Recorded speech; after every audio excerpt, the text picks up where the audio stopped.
Hi, I'm Tyson Franklin, and welcome to this week's episode of the Podiatry Legends podcast. Now, before I introduce my amazing guest today, I just want to remind everybody that I am running a competition where you can win a 45-minute one-on-one Zoom session with me to discuss your business. You might want to talk about your team, could be marketing, could be career advice, or you might want to talk about cars, which wouldn't be a good subject because I know very little about cars, but the topic of discussion is yours. So to go in the door, all you need to do is leave a rating and review on Apple Podcasts or your favorite podcast platform. And at the end of each episode, I will draw a random winner. So you need to listen all the way to the end to find out if you are the winner, if you've already written a rating and review, or you can fast forward. But I wouldn't fast forward because my guest today is pretty amazing. He is actually from Ireland. His name is Ciaran Canney, and he's director of an MSK Podiatry clinic, the Foot Medic Group based in Glasgow in the UK. He is actually the co-founder, and his business partner with Foot Medic has been on this podcast as well. Damian Murray, episode 85, he was the podiatrist in the Pinstriped Scrubs. So, Ciaran, how are you doing? For you, it's in the evening and you're sitting back with a nice glass of wine and you're very relaxed, which means this is going to be an awesome podcast. I hope so. I hope the wine will make it even more interesting. I'm very well, and I'm very grateful to be on the podcast. To be honest, it's been a long time coming, as you know, we've been trying to make this happen for some time. But, it's been over a year that we've been trying to tee up, and it's just things have cropped up, and we haven't been able to do it. So I'm really happy to actually get you on. That's all good. No, I'm really pleased. It's good. And I'll point out to anyone, if you're just listening to the audio, if you happen to watch the video on YouTube, Ciaran has the best background. He's got a fireplace going. It looks really, really comforting because it's leading up to Christmas too, as we're recording this. And my background is very office-like. So I need to get a fake background. That you need to take a photo of your background. I'll use it for mine. Well, it's 4 degrees here today, so it's starting to get quite chilly. It's very similar here too. It's 34. Yeah. There's a storm coming in tonight, so hopefully we can. You might not hear that in the background, but it's going to get rough. No, that's okay. It happens a few times. I've done podcasts and you'll hear this ungodly noise outside, and it's a storm coming across, but well, that's it. You can't, we can't stop Mother Nature. We're very, very high up here. And when we first moved into this house, we just thought, what the hell have we done? This is some kind of mistake. Yeah. Because it's so windy. You don't realize that you really are quite high. But we'll get through it. So do you drink Irish whiskey, or are you a wine drinker? No, I like Scotch whiskey, single malt. Actually. Okay. But you only need 1 or 2. That's all you need. Or about a red wine. I'd have a Guinness as well. I'm loyal to my heritage. I've got a birthday party coming up in a couple of weeks, and the guy's turning 40.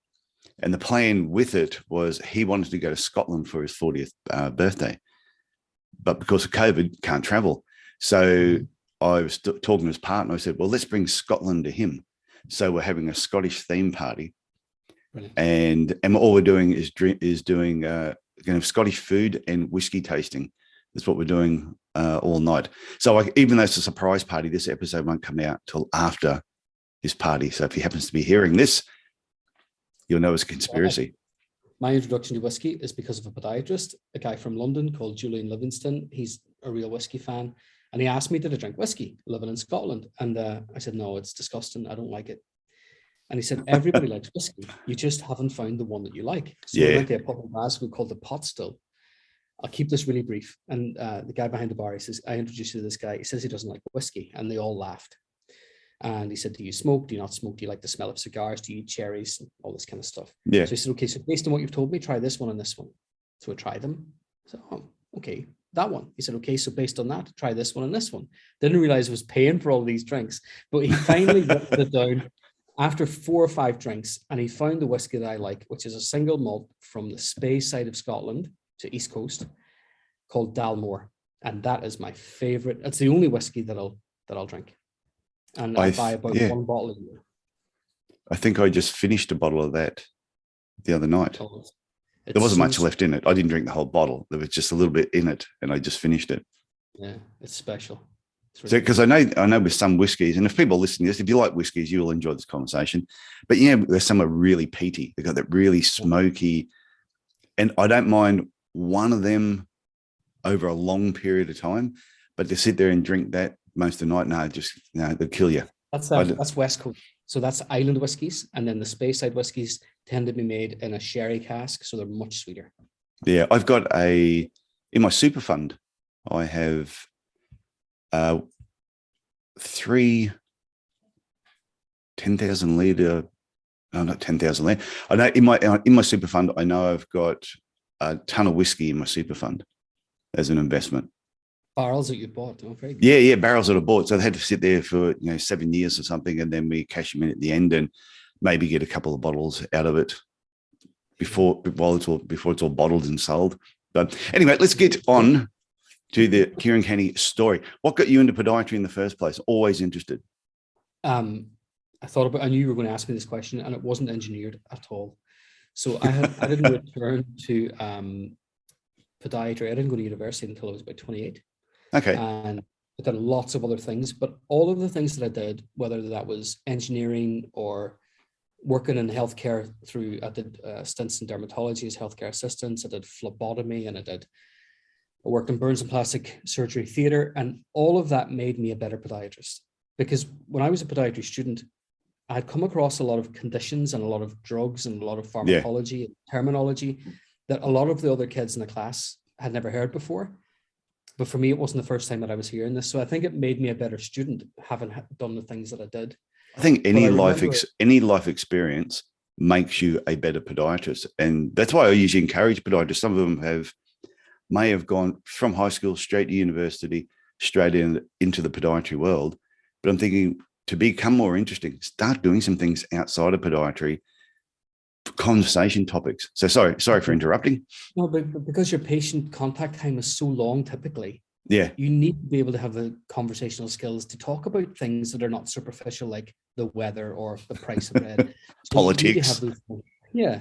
Well, I stay away from politics when it comes to patients, but that's for various reasons. But I remember distinctly, I was in burns and plastic surgery, and there was a anaesthetist there, and you know how the anaesthetist kind of knocks you out and then reads a newspaper.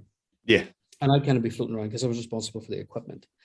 And once the surgery was underway, I was kind of at a loose end until something else was needed. So I would inevitably talk to the anaesthetist quite a lot in hushed tones, And one guy called Ahmed BD sort of called me aside one day and he said, "You need to leave."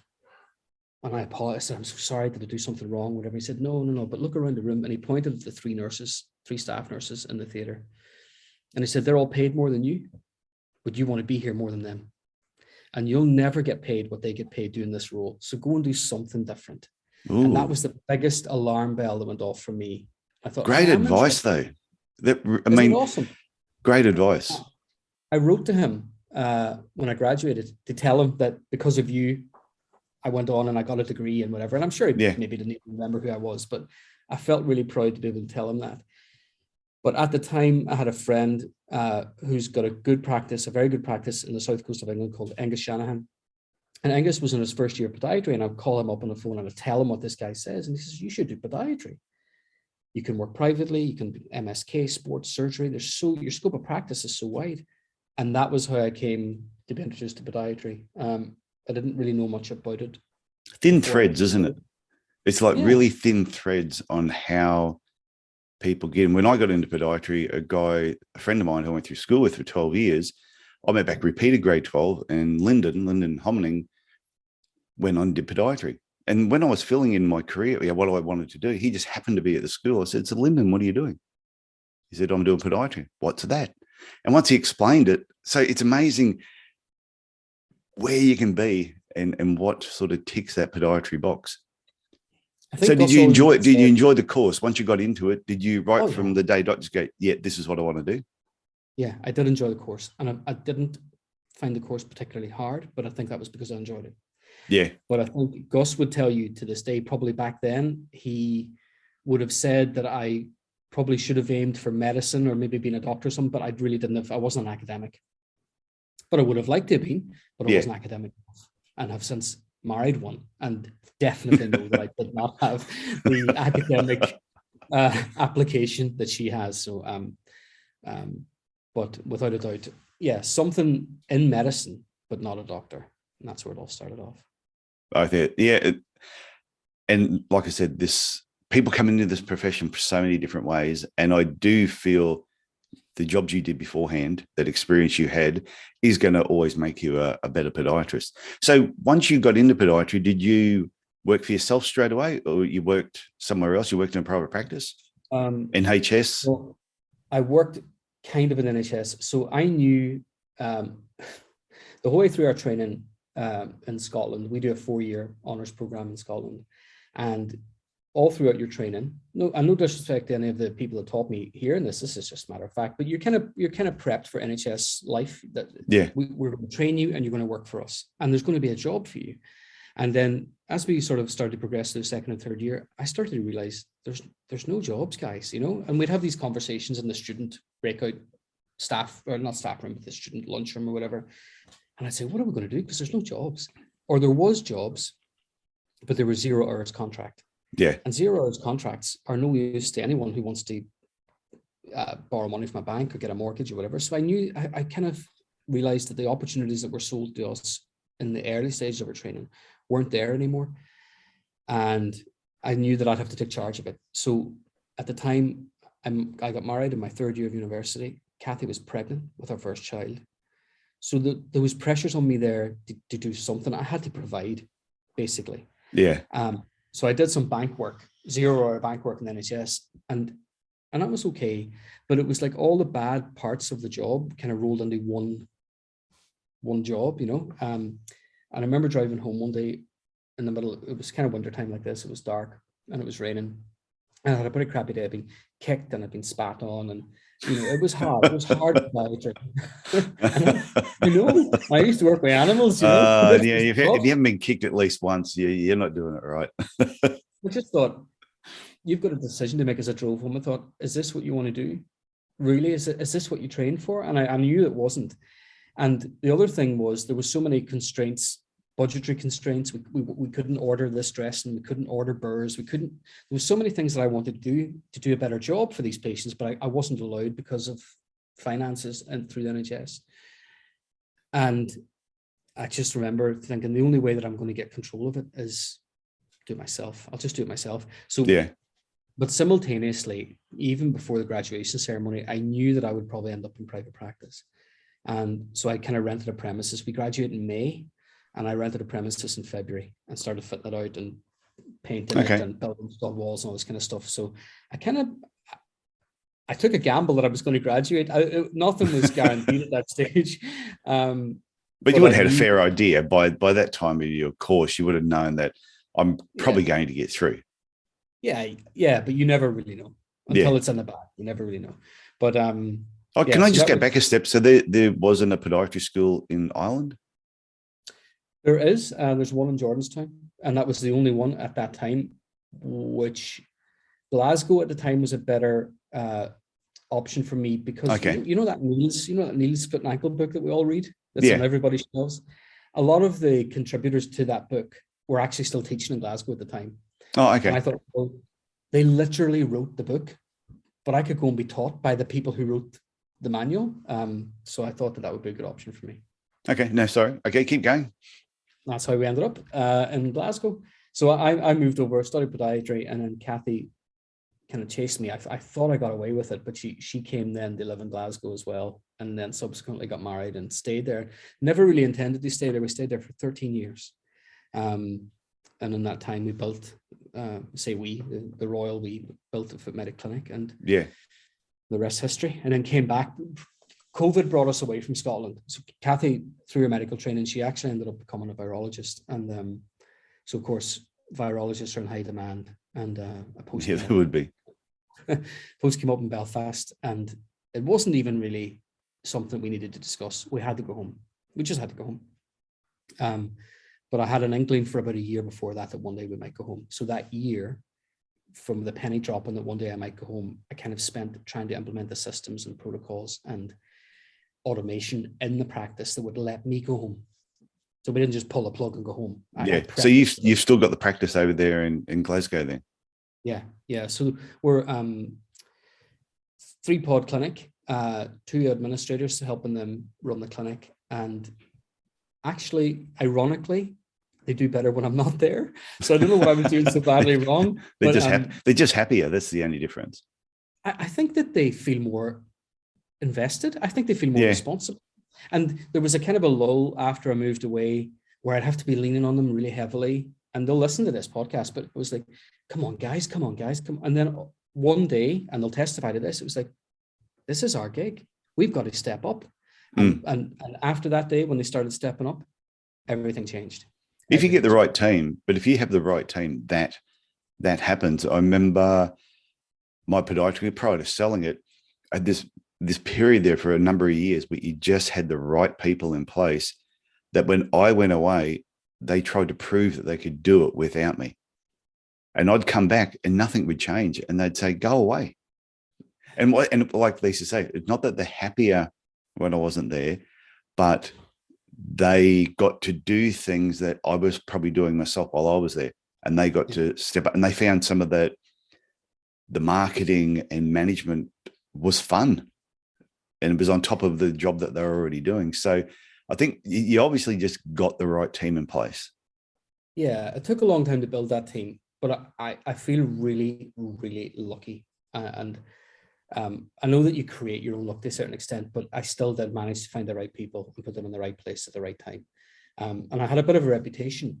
I'm sure I did have a bit of a reputation that I would fire people. I went through an awful lot of stuff. Yeah. And the first, I would agonize over it. And I would really, I'm quite a sensitive person, and I would get really, really upset about having to fire someone. I know I would need to do it for weeks or months at a time. And then one day I would just explode. The straw.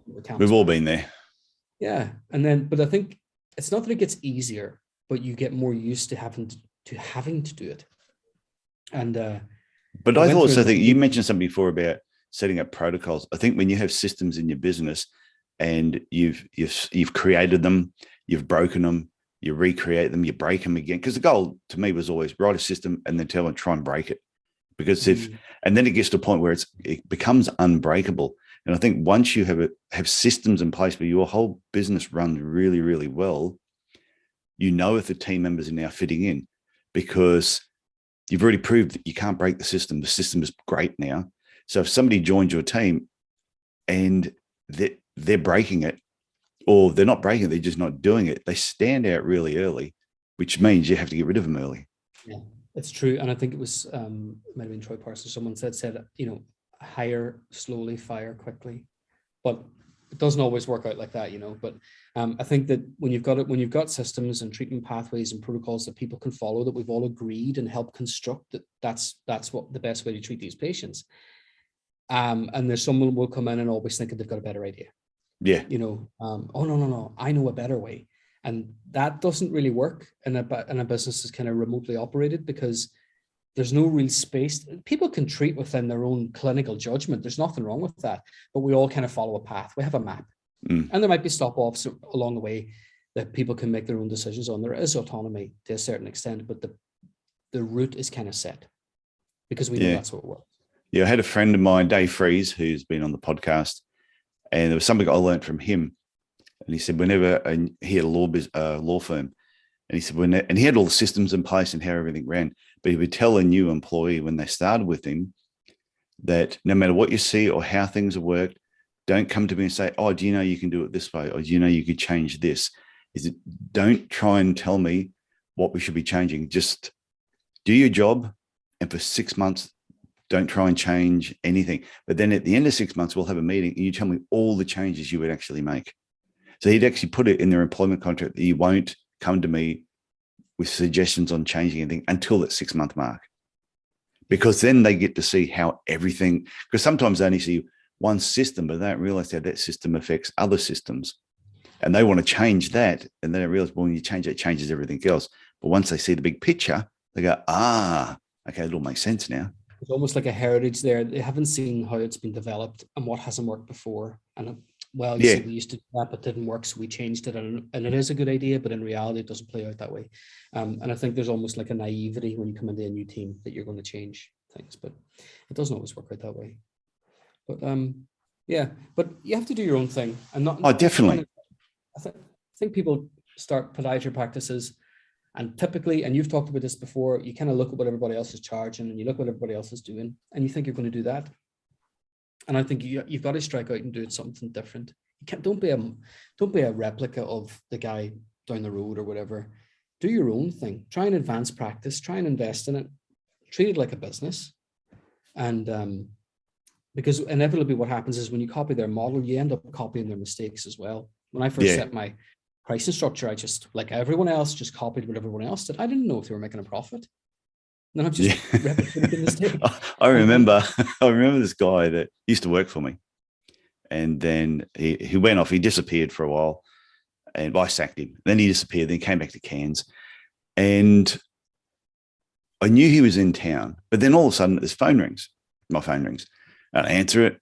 And he goes, "Oh, yeah, I was just inquiring what your fees were." And I recognized his voice straight away.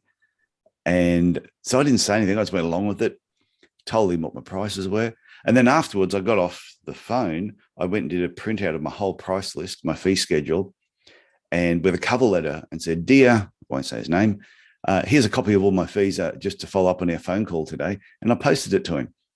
And, and I'm thinking, and someone said, "What if it wasn't him?" I go, "If it wasn't him, he will get straight on the phone and ring me up and go, 'Well, I have no idea what you're talking about.' If it was him, he's going to feel very embarrassed."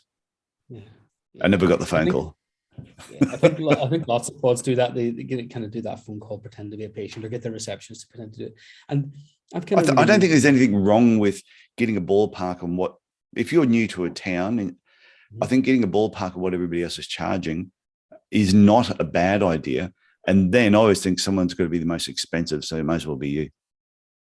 Well, I used to say I used to have students through from Cali. We were an educational facilitator, and they'd come through every week.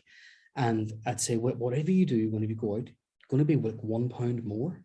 Don't be £1 less. Like, that's a race to the bottom. Yeah. Why don't you start elevating the price, and we'll all chase you? So come out, but very few new pods will have the confidence to do that. But I wish that they would, because we've been kind of hanging around at the lower end of the scale for too long.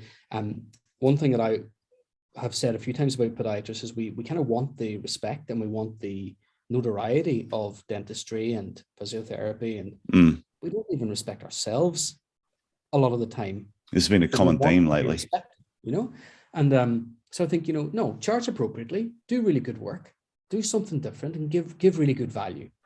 But that's been a common theme about respecting ourselves. And I've said this so many times on podcasts, so I'm going to say it again, making sure everyone hears me. And I know most people listening to this podcast are probably doing this the right way, but you'll get someone will set up a new clinic, but to save money, they won't get a receptionist. So they'll do it all themselves. So they take the phone call, make the booking, greet the patient, take the patient in, do the treatment, take the money, reappoint them. Now, tell me, how often you see your dentist do that? Your doctor do that? Who do you see doing that? The hairdresser and the masseuse. And then people go, "Oh, well, my patients treat me like I'm a hairdresser or a masseuse." Oh, duh, because you run your practice the same way. And if that's the only thing they've ever seen in podiatry and a hairdresser, they're going, "Well, you're the same." Yeah. Look, I have no idea how to do bookkeeping. I have no idea.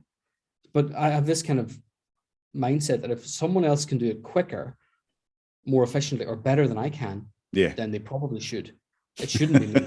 Like, sometimes, like, I'm the worst person that could be doing some of these jobs, but inevitably you think that you're going to know all about marketing, you're going to learn about marketing and treat patients and do your books. It's ridiculous. Nobody can. I know that we try, and people can maybe keep things simmering along and keep things afloat, trying to do all of those roles. I don't know how. And I did try as well, I have to admit. But when you start giving it to professionals who do it for a living, your business just goes one way, because that's what businessmen do. Yeah. Well, on one of the other podcasts, when Carly O'Donoghue was on, and she said at some point you've got to get off the dance floor and get on the balcony. And said, because when you're on the dance floor amongst everybody else, you can't really see what's happening. But when you're up on the balcony and you're watching what's happening, you get a better feel for it. So she said, you can't be in your practice 5.5, 6 days a week, working with patients, and then expect to be able to look after your team, do the management, do the marketing. You've got to be able to step back a little bit, or get somebody to actually help you do it. Yeah, you have to go to empower the team, and whether that's appoint someone to a practice manager role. And I think it's all very well giving people roles and titles, but you've then got to let them do that job. So develop that hierarchy. The way that works at the moment, I mean, I'll check in with the business every day. You know, I won't speak to the pods every day. I'll speak to them when they need to speak to me, but I'll certainly speak to the practice manager every day. But I have to allow her to manage. But then she'll escalate things to me that she can't deal with. So it might be something like an issue with a bill that was missed or something, but she will deal with most of. She'll order stock, she'll pay bills, she'll do all of that. So really what I come down to is kind of welfare, annual leave, does it suit the business for that person to, so that's kind of my level of intervention. But really Glasgow will run, I'll speak to Linda for maybe half an hour a day. Yeah. Throughout the day, you know, and generally in the morning I'll check in and I'll check in again in the evening. And that's not strict. I mean, that's quite fluid, but that's how I know that I've got the right people doing the right. Well, one of my businesses was 800 kilometers away from me, which is a fair distance. And yeah, it was still in Queensland, and I could drive there. It took about 8.5 hours to drive there. So it wasn't, if something went wrong, I couldn't just get there in 5 minutes. So, but up until selling it, I hadn't been there for a year. And the business still went really, really well. Yeah. And that's when you know you've got the systems in place, and you've got the people in place. Yeah. I think before I feel too smug about remotely operating the business, having moved away geographically, it really didn't give the team very much choice. I couldn't just come back. So we had to figure out the solution. We had to find a way to make it work. But I mean, it's awesome. And I'm so pleased with them that it's almost like, all jokes aside, they do better when I'm not there. And I don't know what that says about me, but it was doing okay when I was there. But no, they're awesome, and I'm very glad to have them. So how did you end up meeting Damian Murray? So I knew Damien. I had clinical waste services from Damien. Damien was in the industry for a while. He did a lot of different things through autoclaves and clinical waste and supplies. And we kind of struck up a relationship, just a very formal customer-supplier relationship, but we got on really well. And I think he'd asked me to come down to have a look at his podiatry business, which he had kind of neglected. By his own admission, he'd neglected it. Yeah. Because it was kind of on autopilot, and it was generating a revenue stream, but he didn't really have to pay much attention to it. And it was a cut and come again clinic. He was off focusing on supplying people with furniture, autoclaves, instruments, and doing clinical waste through Murray Medical, which was his other business. And I think because he would admit that he took his podiatry business for granted. And I went down there. I spent, I think, 4 days, and he asked me to make recommendations and have a look around and see how it was run. And I've got to say, some of those recommendations did not go down very well, you know, and there was a lot of resistance. And Damien's a big chap, you know. I know you've had him on the podcast, but he's not to be messed with. And it was really cool. I mean, he took the recommendations, but you know, it was kind of like, you know, don't tell me what to do. And I thought, well, that's why I'm here, you know. And we implemented some changes, and about a year later, everything had changed. The culture had changed, his revenue had changed. Patients were getting better services. He'd invested in equipment that meant that he was now focused on higher end type podiatry rather than kind of routine.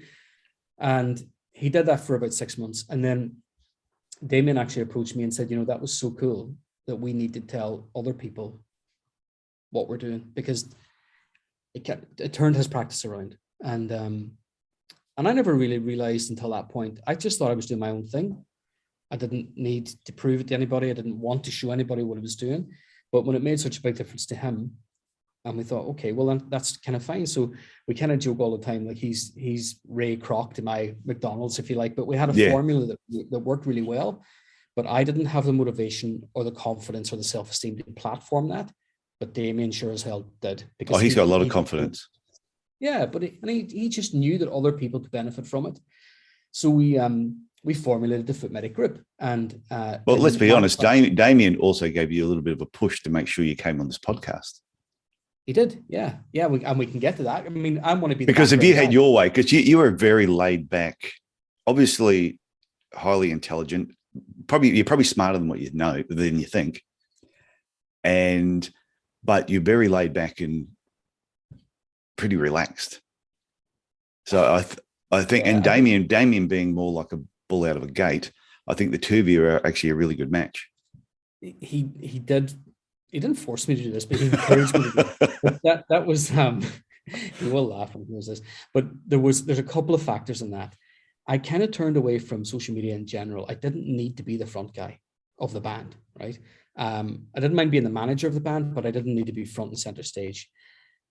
I found that the whole social media thing, I didn't find it very positive. And I tell people they surround themselves by positive people all the time, and you are the sum total of people you spend time with. And certainly in the UK, it's not always positive, you know? Oh, no. So I would read comments and think, oh my God, is that what we're doing? I mean, are we really going to berate each other like that instead of helping each other up? And I knew that because I couldn't change it, I just had to come off it. And I just turned away from social media for a long time. And I think it's actually negative for the profession. I think it's got a tiny bit better. But I think it's up to the right podiatrist to have a positive slant on everything. So I've got the Podiatry Business Owners Club on Facebook, and I have a no wanker rule. If you're in that group, if you're in the Podiatry Business Owners Club and you carry on like a bit of a tosser, I'll just beat you straight out. I don't have time, because it's supposed to be a nice, safe group. People ask a question.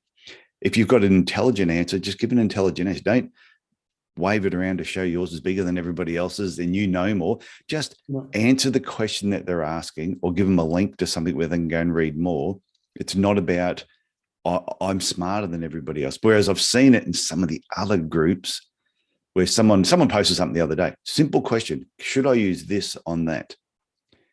And all of a sudden, someone's posted something, and I kept reading it, and I kept reading it, and I kept reading it. And my little comment at the end was, so I take it that's a no. Yeah.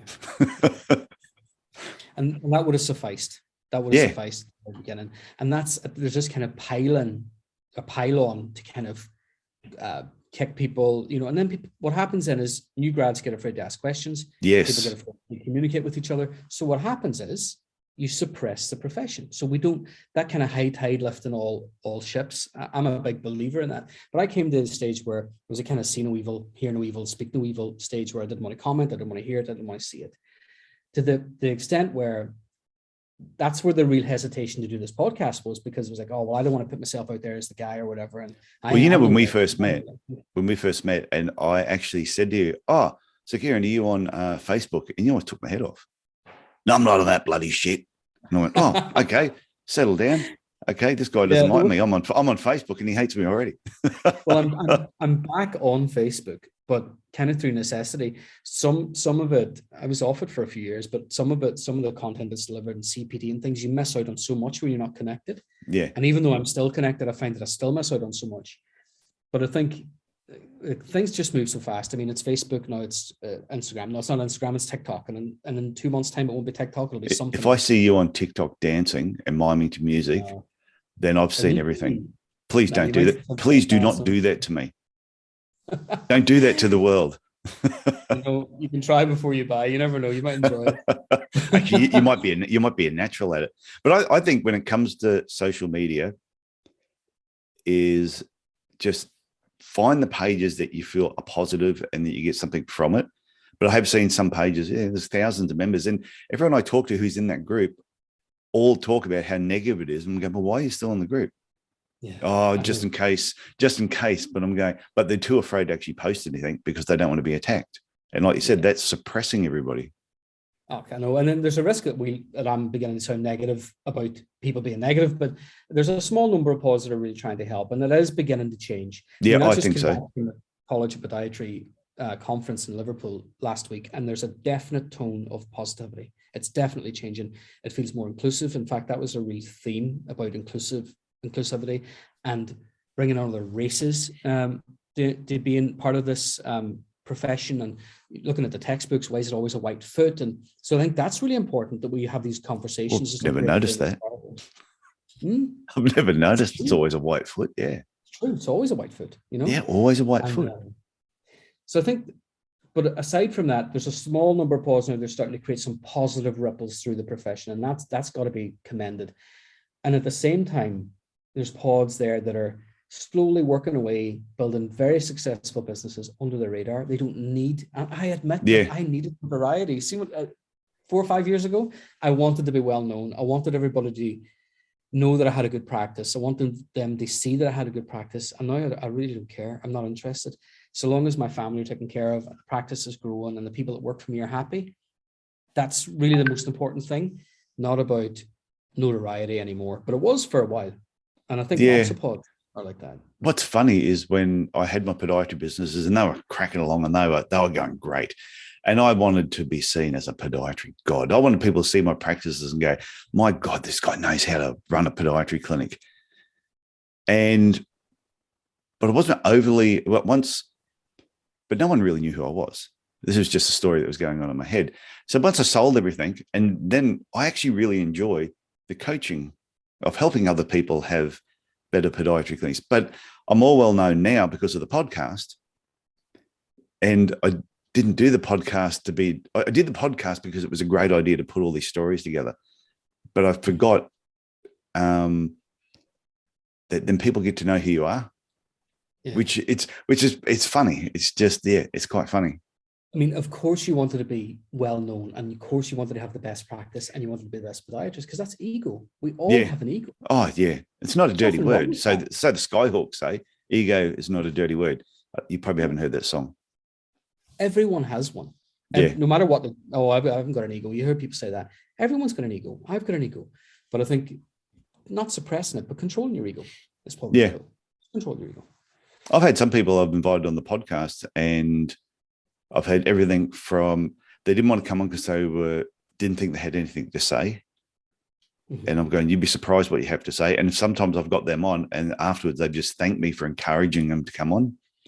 And I've had other people I've asked to come on, and they've gone, oh no, I'm not into those sorts of things. Okay.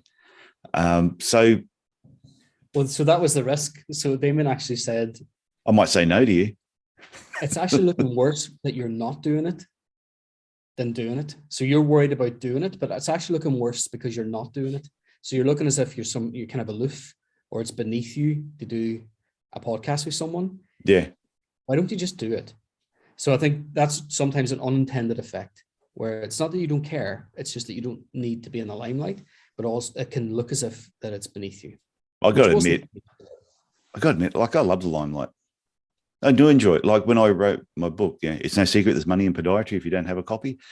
But when I wrote that, I loved when that book came out, I felt so good because I knew what I'd written in there was going to help a lot of podiatrists.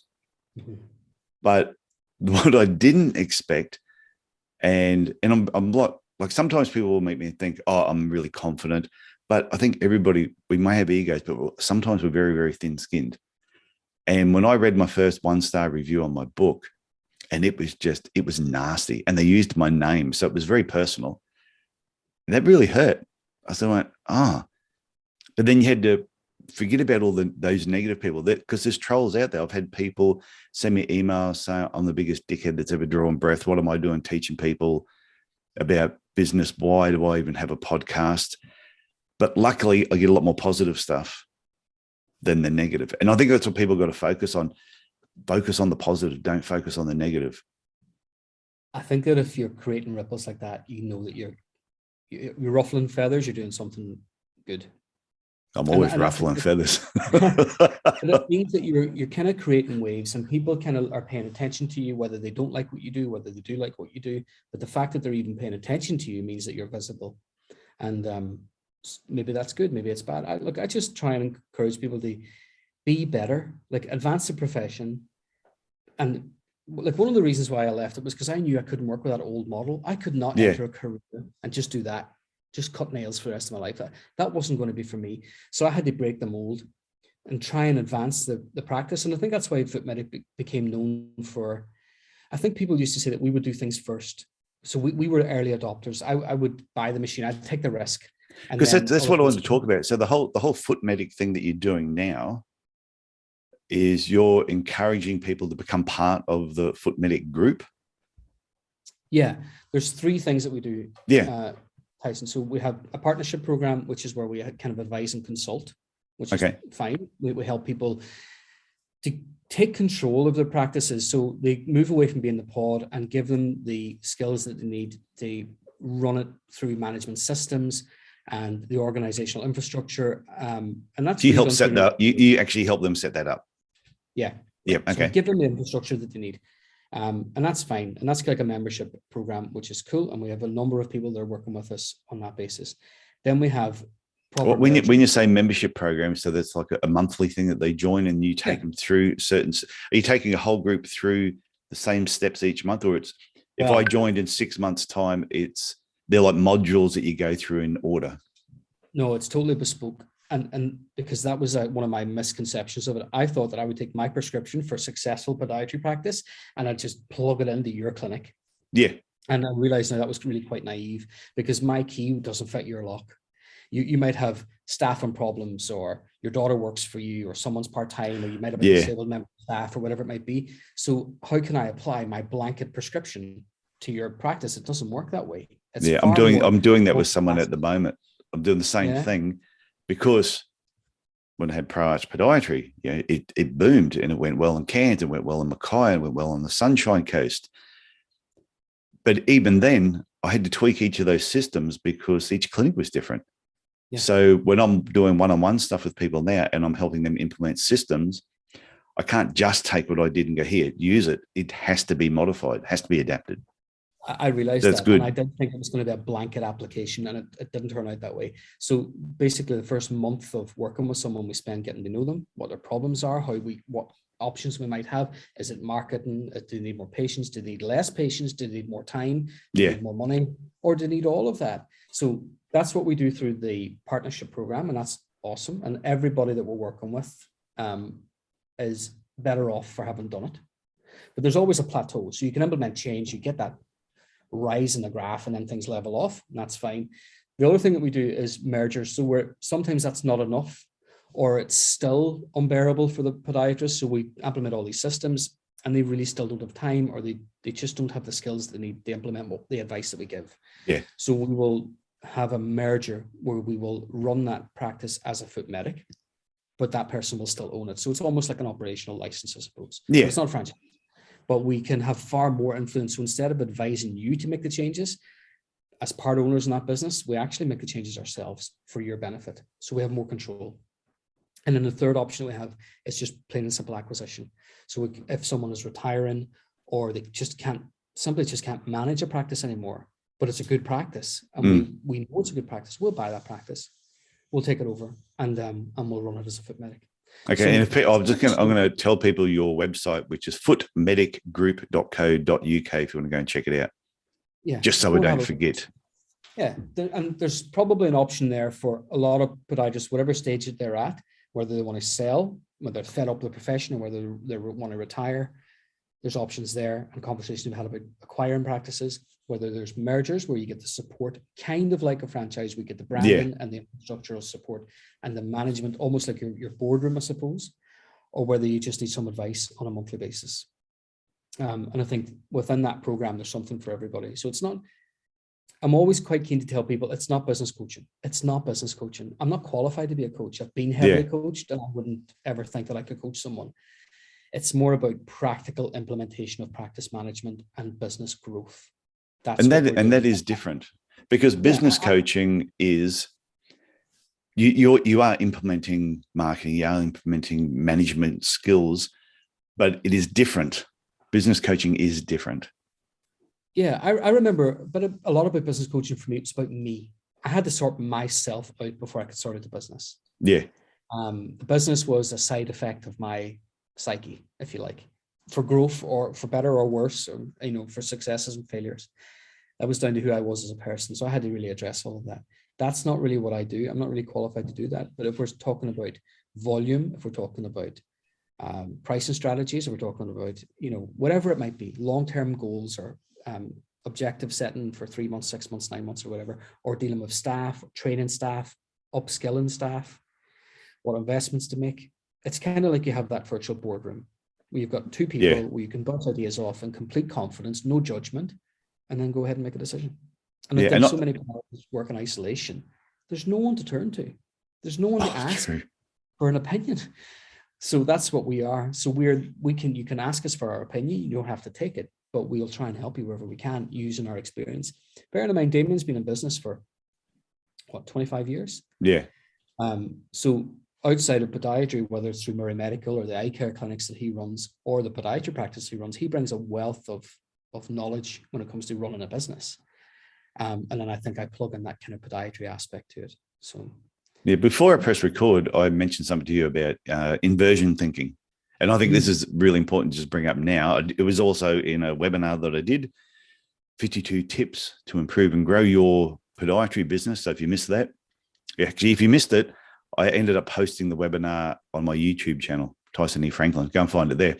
But tip number 2 was inversion thinking. And it was when you're not quite sure how to solve a problem and you're trying to set a goal and you can't quite figure it out. What you do is twist it and look at it from the other way. And the example I gave was go and have a look at a really, really average podiatrist or a below average podiatrist. Look at what they do, how they run their business, the events they go to, and then don't do that. Do the exact opposite. So if you want to be really average, just do what they're doing.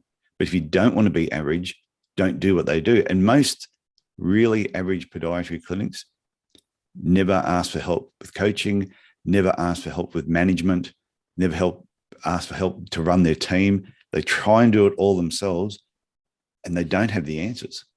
Yeah.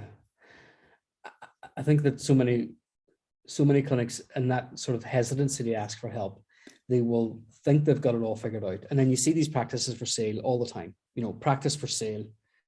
I don't know, for an example, not saying £500,000, right? You think, oh, that's interesting. That's quite a lot, so can you explain that to me? And you realize that it's a single chair clinic. And when you take that practitioner out of that environment, what's left behind? And you've got a few bits of a piece of secondhand furniture and a bit of goodwill that's maybe worth about a third of what you think it is.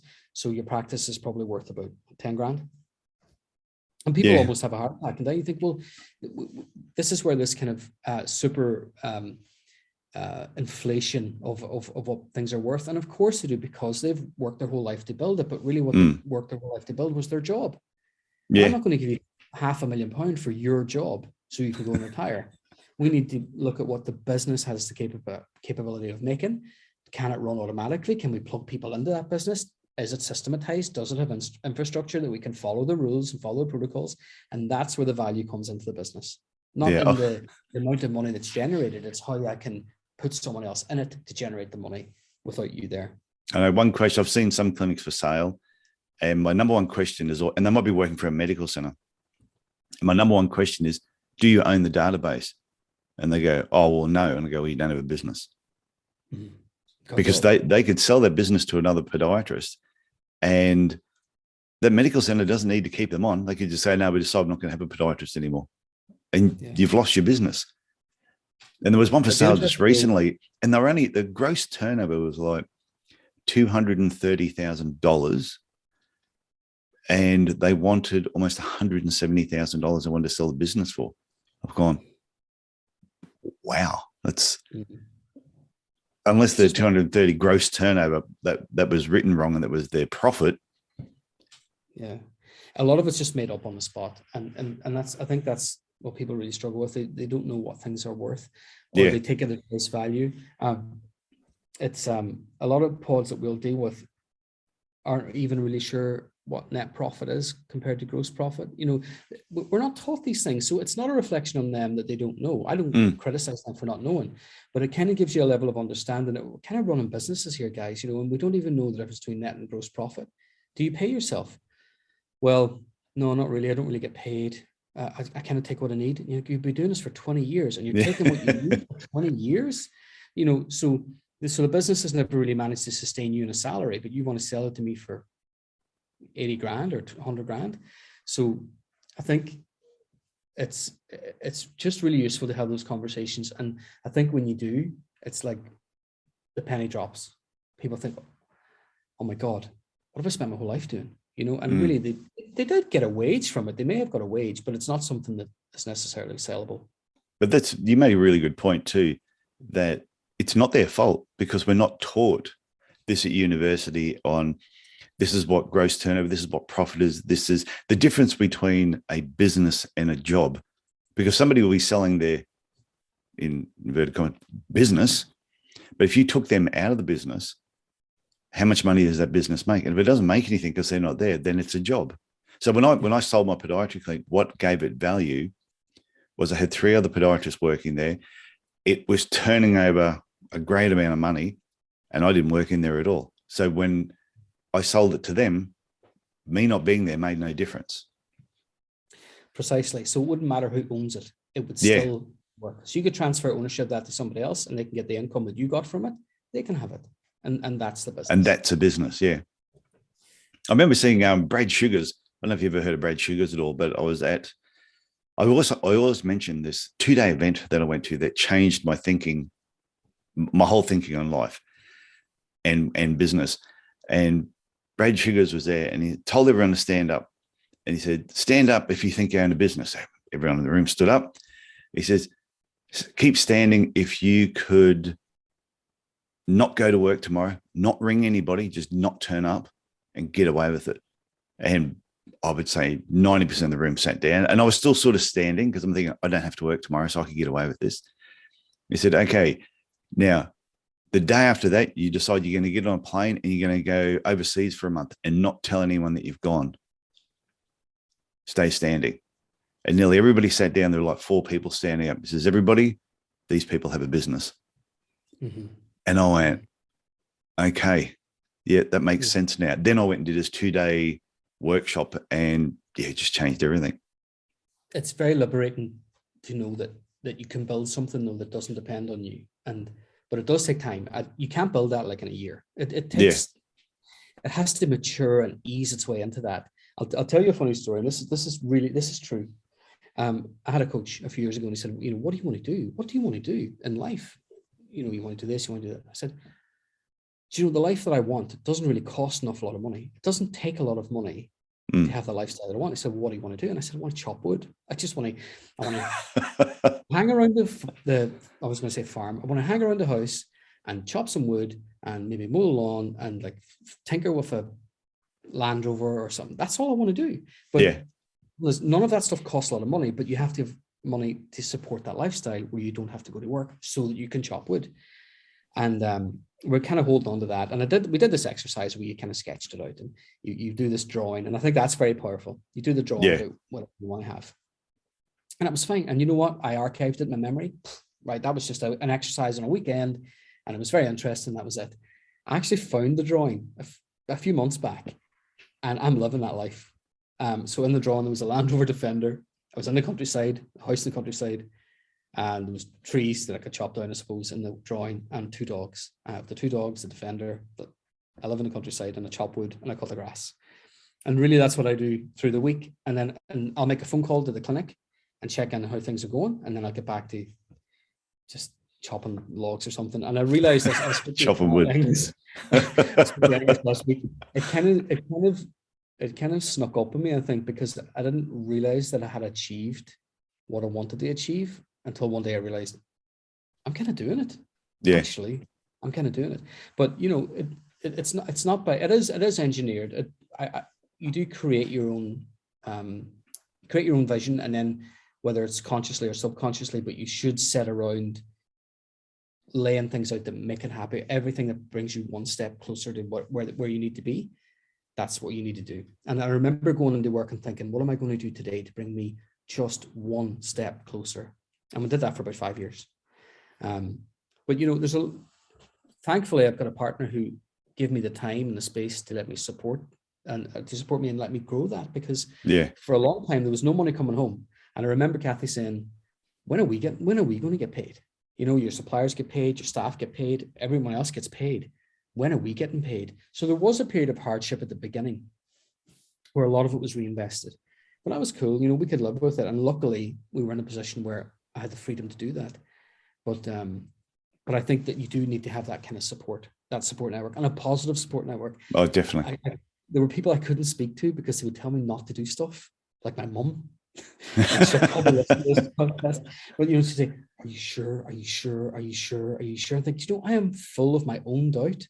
I don't need you to confirm any of that doubt. I need people to say, "Go for it, do it." You know what? If it doesn't work, it doesn't work. That's what I always say to people. I go, you're thinking of doing something, sit down with a piece of paper and write out what's the worst possible outcome. And if you can live with that, then do it. If the worst possible outcome is you're not going to lose your house or whatever is really important to you, you're not going to lose your family, then just go for it. Go at it 100% because you've got nothing to lose. And accept that sometimes it's just not going to work out. Oh, some things go to shit. Yeah. It's okay. But at least you'll have the resilience. You won't have taken a risk that you couldn't afford to lose. Yeah. And that's it. I've been really lucky. I've never had a business fail.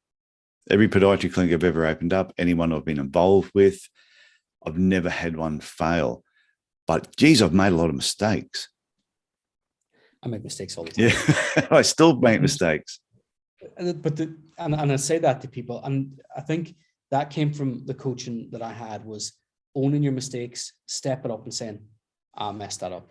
Yeah, I should have made that call, or I shouldn't have put that on you. That was up to me to do that." A really good example of that would be when we went into our first lockdown in COVID, and staff were freaking out. I mean, we're talking about furlough. We were talking about people weren't going to come to work. We shut the clinic, and I remember I went home and they were asking me for advice. I was like, "Well, I don't know. Well, I don't know. If you don't know, I don't know." And I sat at the kitchen table and I laid out all the options. It was like, "Well, I don't know how we liquidate. Can you just voluntarily liquidate? Yeah. You have to go to the court first." I didn't know how you fight for bankruptcy. And all of these options were going out because I didn't know whether this was the end of the world or was the end of my career. Was business even going to be a thing? Was this wartime kind of mentality where it didn't matter what you had done? We were just going to have this massive social leveling across the board. I know.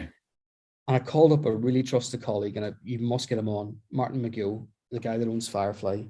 And he said, in his best Belfast accent, he said, "Ciaran, you need to start leading, son." And he said, "Your team are looking to you for leadership, and you need to start giving them leadership because you're supposed to be in charge." And I lifted the phone, I hung up the phone, I lifted the phone, and I said, "We have to have a meeting." And I came in and I said to the team, "Whatever happens, it's going to be okay. I don't know what's going to happen, but it's going to be okay. You're all going to get paid, and we're still going to stick together as a team." And it was like, "Oh, okay, thanks." Yeah, you need to say that too. I saw some podiatry clinics and I saw some dental clinics because at the time I was still doing some work in the dental space when COVID first hit. And those businesses that showed leadership, I mean, really good leadership when this hit, just plowed through COVID like it was never there. And actually their business grew because everybody was working together as a team. But those that came in were complaining, "Why is this happening?" Showed no leadership. They had staff leaving like rats jumping off a sinking ship because they just thought, "I don't know if my job's going to be here next month. Oh, hang on, I've been offered another job here, which is really in a secure industry." And they were just jumping ship. So I think you were giving good advice. So have you got a final tip to finish up on? And then if people want to reach out and connect with you, what is the best way of doing it? Okay. My final tip for anybody that's either struggling or starting a practice is don't compete with the other practice down the road. Compete with yourself. And then you've got to commit to it and show up every single day and make that a reality. So figure out what you want. And then I know that kind of sounds like a soundbite, but seriously, I think you have to show up every day and do it. You can't half-ass it. You can't pretend to have passion. You can't pretend to have commitment. You have it or you don't have it. I suppose that people. That's a great tip. Honestly, you can't fake passion. But if people want to find out more about what we do, whether that's through partnership and sort of that monthly support, whether it's through merger, where they'd like to have a part of this model and have a brand and have the name above their door, or if they're thinking about retiring and they don't know what to do next, I think they should go to the website, book a call, have a conversation about the options that might exist, and take it from there. There's no pressure. There's no judgment. If it doesn't work out, it doesn't work out. But we're certainly happy to talk to people about what's going to happen. And the website is footmedicgroup.co.uk. So, Ciaran, I want to thank you for coming on the Podiatry Legends podcast and sharing part of your story, also sharing what the Foot Medic Group is all about, and your passion and also your inspiration. It's been fantastic. So thank you very much. Thank you.